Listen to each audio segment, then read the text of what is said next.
नमस्कार। आज के इस एक्सप्लेनर में हम सीधे एक बेहद ही गहरे और प्राचीन आध्यात्मिक विषय के विश्लेषण में उतरने वाले हैं। श्रीमद् भागवत के उस अद्भुत ज्ञान के सागर में जहां कोई और नहीं बल्कि प्रकृति स्वयं हमारी सबसे बड़ी गुरु बन जाती है। सच मानिए, ये एक ऐसी यात्रा है जो हमारे जीवन के नजरिए को पूरी तरह से बदल सकती है और हमें बंधनों से मुक्ति की ओर ले जा सकती है। तो चलिए शुरू करते हैं। जरा इस स्थिति की कल्पना कीजिए। भगवान श्री कृष्ण बस इस पृथ्वी से अपने परम धाम लौटने ही वाले हैं और ठीक उसी समय उनके परम सखा और भक्त उद्धव जी उनसे एक बहुत ही हताश कर देने वाला सवाल पूछते हैं। वो कहते हैं, मैं इस माया में डूब रहा हूं कि ये शरीर मैं हूं और ये परिवार मेरा है, मुझे मुक्ति कैसे मिलेगी। सच कहें तो ये सिर्फ उद्धव जी की पीड़ा नहीं है, है ना? ये हम में से हर उस व्यक्ति की कहानी है जो कहीं ना कहीं इस सांसारिक मोह माया में उलझा हुआ है। अब दिलचस्प बात यह है कि कृष्ण जी इसका सीधा जवाब नहीं देते। वो उन्हें एक प्राचीन इतिहास सुनाना शुरू करते हैं।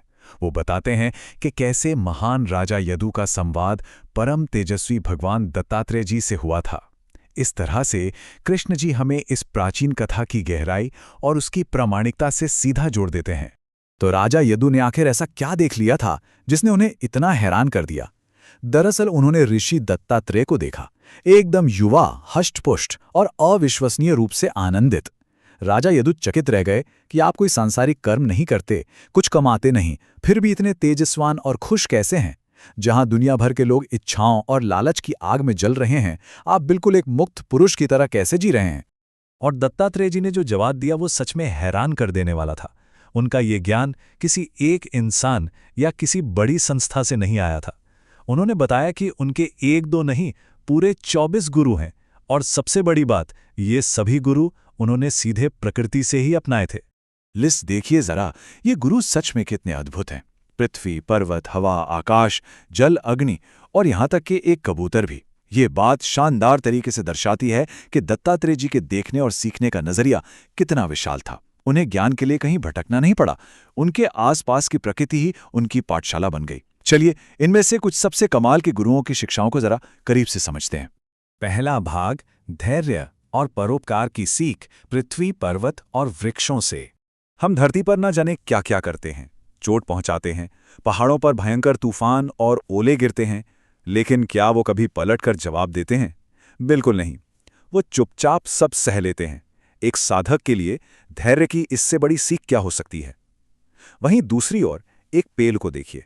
वो अपना पूरा जीवन, अपनी सारी ऊर्जा सिर्फ और सिर्फ दूसरों के भले के लिए लगा देता है। फल, फूल, छांव सब दूसरों के लिए। हमें भी तो अपना जीवन ऐसे ही बिना किसी स्वार्थ के जीना चाहिए। आगे बढ़ते हैं दूसरे भाग की ओर, पवित्रता और वैराग्य, वायु, आकाश, जल और अग्नि के माध्यम से। हवा को ही लीजिए, वो अच्छी खुशबू और बुरी दुर्गंध दोनों के बीच से गुजरती है, लेकिन किसी भी चीज को अपने अंदर पकड़कर नहीं रखती, वो बस बहती रहती है। ठीक वैसे ही आकाश है, जिसमें भयानक तूफान आते हैं, बादल गरजते हैं, लेकिन आकाश उन सब से बिल्कुल अछूता रहता है।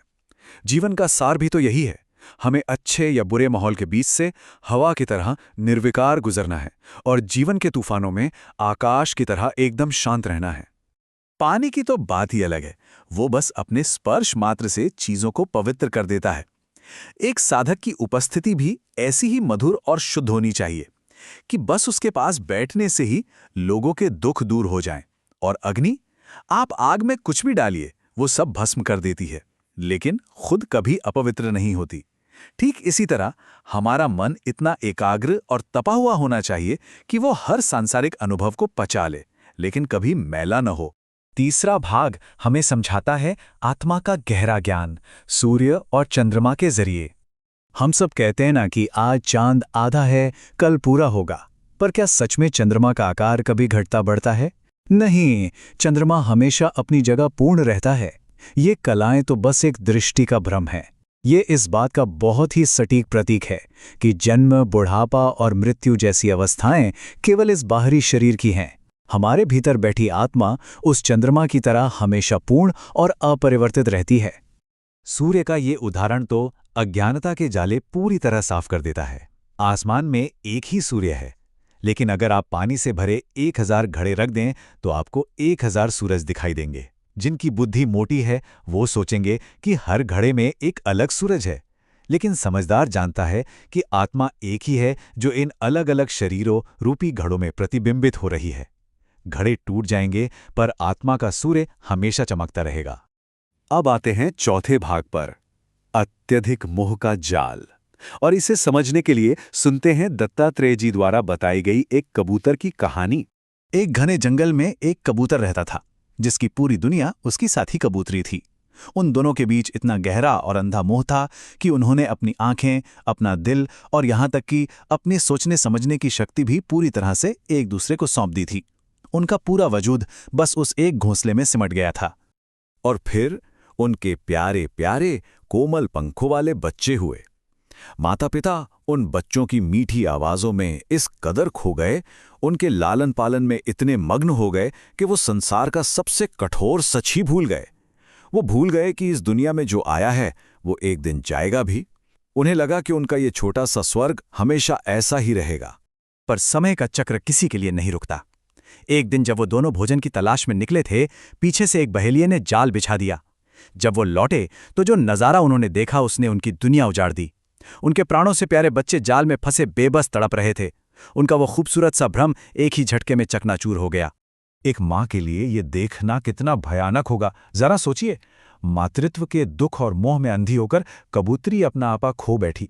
बिना कोई विवेक दिखाए उसने खुद को भी जानबूझकर उसी जाल में गिरा दिया, बस ताकि वो अपने बच्चों के साथ रह सके। उसका ये कदम पूरी तरह से अत्यधिक लगाव से प्रेरित था। अब पिता कबूतर को देखिए। उसने देखा कि उसकी तो पूरी दुनिया, उसकी पत्नी, उसके बच्चे सब खत्म हो गए हैं। वो इतना टूट चुका था कि उसे लगा इस सूने घोंसले में जीने का अब क्या फायदा। घोर निराशा में अपना सारा विवेक खोकर वो भी उसी बहेलिये की जाल में कूद गया। और इस तरह उस क्रूर बहेलिये ने बिना किसी मेहनत के पूरे परिवार को अपने जाल में समेट लिया। दत्तात्रेय जी के लिए ये कोई मामूली घटना नहीं, बल्कि एक बहुत बड़ी चेतावनी थी। वो बहेलिया कोई और नहीं बल्कि काल, यानी हमारा समय है। जब हम सांसारिक बंधनों में इतने अंधे हो जाते हैं कि अपना विवेक खो बैठते हैं, तो काल का ये जाल हमें बड़ी आसानी से अपना शिकार बना लेता है। और इसी के साथ हम आते हैं अपने अंतिम भाग पर, जीवन का असल उद्देश्य, मुक्ति का मार्ग। हमारे शास्त्रों में इस मनुष्य शरीर को स्पष्ट रूप से मुक्ति का खुला हुआ दरवाज़ा कहा गया है। ये एक ऐसा दुर्लभ मौका है जो हमें खुद को पहचानने और परम ज्ञान पाने के लिए मिला है। लेकिन विडंबना देखिए ना, हम अक्सर इस अनमोल मौके को उस कबूतर की तरह बस क्षणिक सांसारिक मायाजाल के पीछे भागने में ही बर्बाद कर देते हैं। तो फिर उपाय क्या है? क्या हम सब कुछ छोड़कर जंगल भाग जाएं? बिल्कुल नहीं। समाधान भागने में नहीं, बल्कि अपना नजरिया बदलने में है। हमें अपने सारे सांसारिक कर्तव्य निभाने हैं, लेकिन बिना किसी पागलपन के। जब हम अपने मोह को भक्ति में बदल देते हैं और अपने ही परिवार के हर सदस्य में ईश्वर के रूप को देखने लगते हैं, तो काल का वो जाल खुद ब खुद कटने लगता है। तो इस विश्लेषण के अंत में हमें खुद से एक बहुत ही गहरा और विचारोत्तेजक सवाल पूछना है।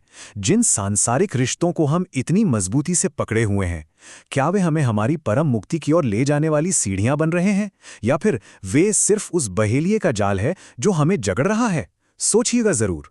इस ज्ञानवर्धक सफर में हमारे साथ जुड़ने के लिए आपका बहुत बहुत धन्यवाद।